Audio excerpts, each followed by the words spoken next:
teman-teman, di video kali ini saya akan membahas analisis kasus dengan pengelolaan kelas yang berjudul mengatasi siswa yang kurang aktif bertanya dalam pembelajaran. Jadi teman-teman, di video kali ini juga saya akan bahas kasus tersebut secara bertahap, mulai dari deskripsi kasus, identifikasi masalah, analisis penyebab masalah, kaitan dengan teori pengelolaan kelas, solusi pengelolaan kelas, dan penerapan disiplin positif, juga kaitan dengan konteks lokal Manggarai, serta evaluasi keberhasilan, hingga penutup dan refleksi. Mulai tahapan-tahapan tersebut, kita dapat memahami permasalahan yang terjadi secara mendalam, serta mengetahui solusi yang dapat diterapkan untuk mengatasi siswa yang kurang aktif bertanya dalam pelajaran. Jadi, kasus ini juga sering ditemukan di sekolah, di mana siswa cenderung diam meskipun belum memahami materi yang telah dijelaskan. Kondisi ini juga dapat mempengaruhi proses belajar dan pemahaman siswa terhadap materi pelajaran. Teman-teman, saya memilih kasus ini juga karena kasus seperti ini seringkali kita ketemui di sekolah. Banyak siswa yang sebenarnya belum memahami materi, tetapi mereka memilih diam dan tidak bertanya kepada guru. Akibatnya, guru mengira siswa tersebut sudah memahami materi yang diajarkan. Karena itu, kasus ini menarik untuk dianalisis karena dapat mempengaruhi terhadap belajar siswa. Baik teman-teman, sebelum masuk ke pembahasan lebih lanjut, saya akan menjelaskan terlebih dahulu kasus yang akan saya analisis. Yang berikut teman-teman, di sini saya akan deskripsi kasus tersebut. Jadi teman-teman, bagian pertama yang akan saya jelaskan adalah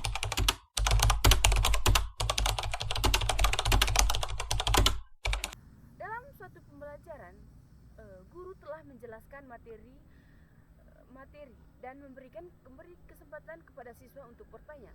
Namun, sebagian besar teman-teman, siswa hanya diam dan tidak mengajukan pertanyaan, walaupun mereka belum memahami materi yang telah diajarkan oleh guru.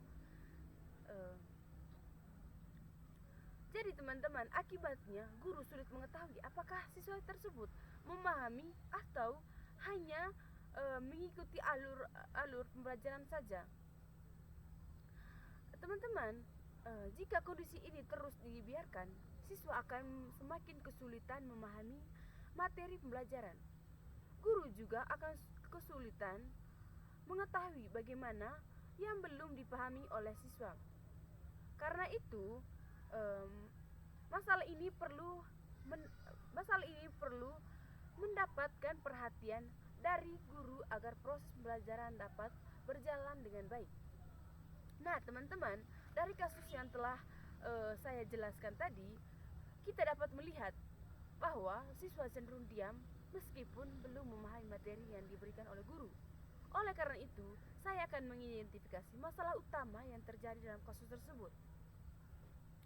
Jadi teman-teman, setelah mengetahui gambaran kasusnya, selanjutnya saya akan mengidentifikasi masalah tersebut.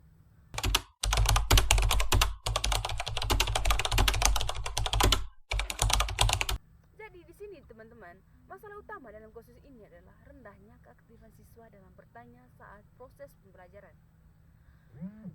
Pihak yang terlibat adalah guru dan siswa. Masalah ini berkaitan dengan pengelolaan kelas, komunikasi pembelajaran, dan partisipasi siswa. Jadi teman-teman, menurut saya, keaktifan siswa dalam bertanya sangat penting dalam proses pembelajaran.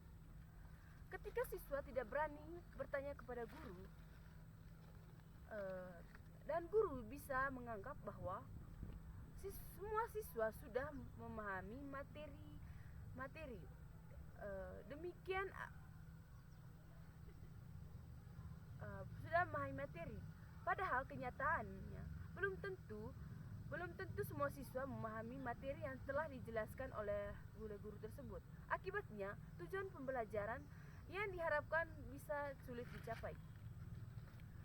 Oke teman-teman, berdasarkan identifikasi masalah tadi, terlihat bahwa permasalahan utama terletak pada rendahnya keaktifan siswa dalam bertanya selama proses pembelajaran.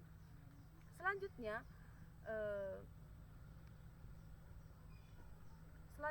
saya akan menjelaskan beberapa faktor yang menyebabkan masalah ini dapat terjadi. Teman-teman, setelah mengetahui masalah utama, sekarang saya akan menjelaskan beberapa penyebab yang melatar belakangi masalah tersebut.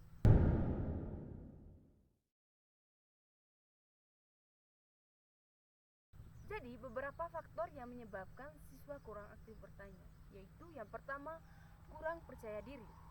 Di mana di sini teman-teman, mungkin juga kita sering melihat ya teman-teman di ruangan kelas juga, tidak hanya di SD, di tingkat tinggi juga. Misalnya mahasiswa di kelas kita banyak teman-teman yang belum memahami materi, tapi tidak percaya diri untuk bertanya ulang materi yang telah dijelaskan oleh dosen atau guru. Yang kedua, takut memberi pertanyaan yang dianggap salah. Jadi teman-teman, banyak juga siswa yang belum bertanya tapi mereka sudah takut duluan. Misalnya begini, mereka belum mengajukan pertanyaan tapi mereka bilang, pasti pertanyaan yang saya ajukan ini salah. Yang ketiga, suasana kelas yang kurang mendukung. Yang keempat, guru lebih dominan menjelaskan daripada melibatkan siswa. Di sini juga teman-teman, banyak guru yang hanya menjelaskan panjang lebar tanpa melibatkan siswa dalamnya. Contohnya, dia sudah menjelaskan materi, terus dia tidak umpan balik dengan siswa. Apakah siswa itu mengerti atau tidak dengan apa yang dia jelaskan? Jadi, pembelajarannya hanya monoton. Yang keempat, yang kelima, guru belum terbiasa siswa belum terbiasa mengemukakan pendapat. Teman-teman, penyebab ini menunjukkan bahwa masalah tidak hanya berasal dari siswa saja. Lingkungan kelas dan cara guru mengajar juga dapat mempengaruhi keberanian siswa untuk bertanya. Oleh karena itu, guru perlu memahami faktor-faktor tersebut sebelum menentukan solusi yang tepat. Teman-teman, setelah mengetahui beberapa penyebab yang melatar belakangi masalah tersebut, kita perlu melihat dari sudut pandang teori agar dapat memahami peran guru dalam mengatasi masalah ini. Jadi teman-teman, selanjutnya kaitan dengan teori pengelolaan kelas.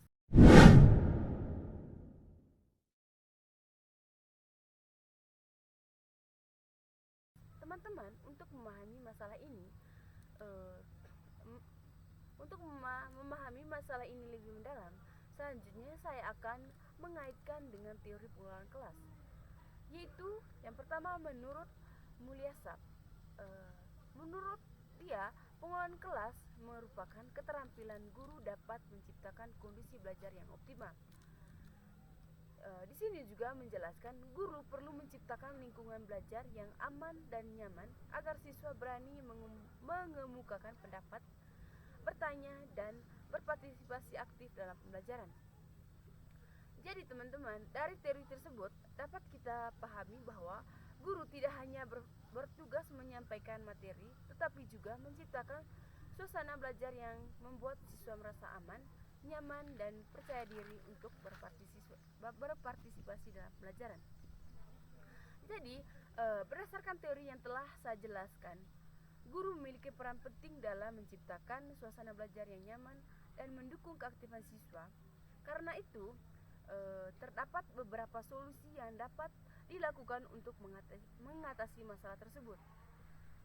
Jadi teman-teman, yang berikut yaitu solusi pengelolaan kelas. Teman-teman, berdasarkan teori yang telah dijelaskan, berikut beberapa solusi yang dilakukan oleh guru. Yang pertama, memberi kesempatan bertanya kepada siswa. Di sini, yang kedua, menghargai setiap pertanyaan yang diajukan siswa. Yang ketiga, menggunakan metode diskusi dan kerja kelompok. Yang keempat, memberikan motivasi agar siswa lebih percaya diri. Yang kelima, menciptakan suasana kelas yang nyaman dan tidak menakutkan. Menurut saya juga teman-teman, solusi tersebut dapat membantu siswa menjadi lebih aktif dan dalam pembelajaran. Jika siswa merasa dihargai,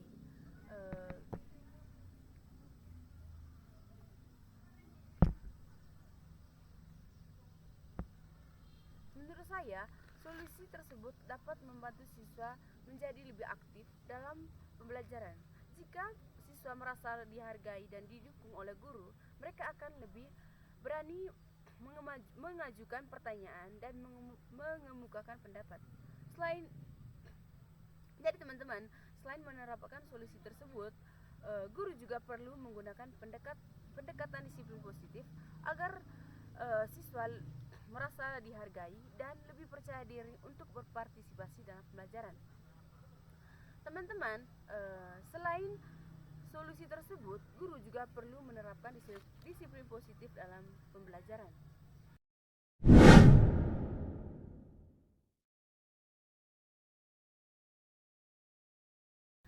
Guru dapat memberikan dukungan dan penghargaan kepada siswa yang berani bertanya. Guru juga perlu menghindari komentar yang membuat siswa malu dan takut sehingga mereka merasa aman untuk menyampaikan pendapat. Pendekatan disiplin positif juga penting diterapkan karena dapat membangun hubungan yang baik antara guru dan siswa. Dengan demikian, siswa tidak merasa takut ketika ingin bertanya atau menyampaikan pendapat mereka di dalam kelas. Pendekatan disiplin positif ini juga sejalan dengan nilai-nilai budaya yang ada di daerah kita. Oleh karena itu, saya akan mengaitkan kasus ini dengan konteks lokal Manggarai.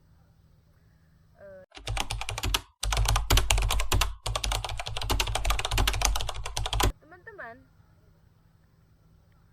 budaya Manggarai mengajarkan nilai-nilai kebersamaan, saling menghargai, dan menghormati pendapat orang lain. Nilai tersebut dapat diterapkan dalam pembelajaran agar siswa berani berbicara dan menghargai pendapat teman-temannya. Nilai budaya Manggarai juga dapat menjadi dasar dalam membangun suasana kelas yang saling menghargai dengan adanya sikap saling menghormati. Siswa akan merasa lebih nyaman untuk berbicara dan berpartisipasi dalam kegiatan belajar. Jadi teman-teman, setelah menerapkan berbagai solusi yang telah dijelaskan, tentu guru juga perlu mengetahui apakah solusi tersebut berhasil atau tidak. Untuk itu, diperlukan untuk evaluasi terhadap hasil yang dicapai. Jadi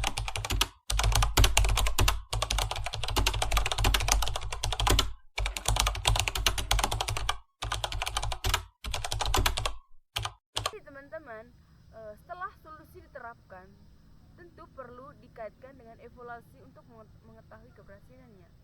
Jadi keberhasilannya dapat dilihat dari yang pertama, meningkatnya jumlah siswa yang bertanya. Yang kedua, siswa lebih aktif dalam diskusi. Yang ketiga, meningkatnya percaya diri siswa. Yang keempat, pemahaman siswa terhadap materi menjadi lebih baik. Jadi teman-teman, apabila indikator-indikator tersebut sudah terlihat dalam proses pembelajaran, maka dapat dikatakan bahwa solusi yang diterapkan oleh guru sudah berjalan dengan lancar.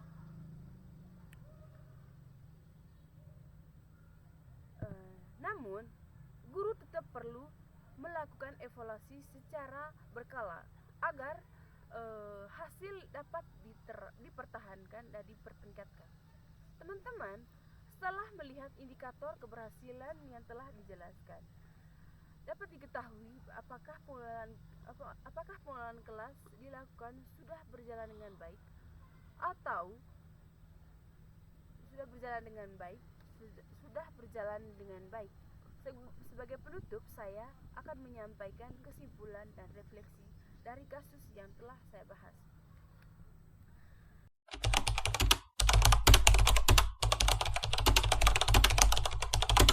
Jadi teman-teman, sebagai terakhir, saya akan menyampaikan kesimpulan dan refleksi dari kasus yang telah saya bahas. Jadi teman-teman, dapat disimpul masalah yang telah saya sampaikan dan solusi-solusi yang telah saya sampaikan dapat disimpulkan keaktifan siswa dalam bertanya sangat penting dalam proses pembelajaran. Guru perlu menciptakan suasana kelas yang nyaman dan memberikan dukungan agar siswa berani menyampaikan pendapat dan menyampaikan pertanyaan dan pendapatnya. Dari kasus yang telah saya analisis,